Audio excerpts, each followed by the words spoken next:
ঈদের দিন সবাই নামাজ পড়ে গিয়ে আম্মুর কাছে দোয়া নেই, আমি না হয় মায়ের কবর জিয়ারত করে দোয়া নিব।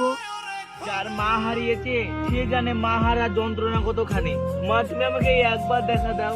ছোটবেলায় যেমন তুমি আমার মাথায় হাত বুলিয়ে দিতে, ওরকম ভাবে একবার মাথায় হাত বুলিয়ে দাও মা। আমার যে তোমাকে ছাড়া প্রচুর কষ্ট হচ্ছে মা।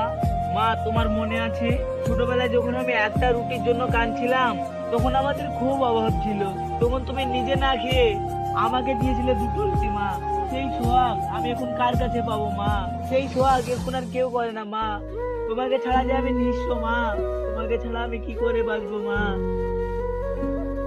এই দুনিয়াতে যাদের মা বাপ আছে তারা কখনো মা বাবাকে অবহেলা করো না, কখনো মা বাবাকে বৃদ্ধাশ্রমে দিও না। যখন মা বাবা এই দুনিয়া ত্যাগ করবে না, তখন বুঝবে মা বাবা হারানোর যন্ত্রণা কতখানি। এই ভিডিওটি যদি ভালো লাগে তাহলে লাইক করবেন, আর যদি খারাপ মনে হয় তাহলে আপনাদের লাইক করার দরকার নেই।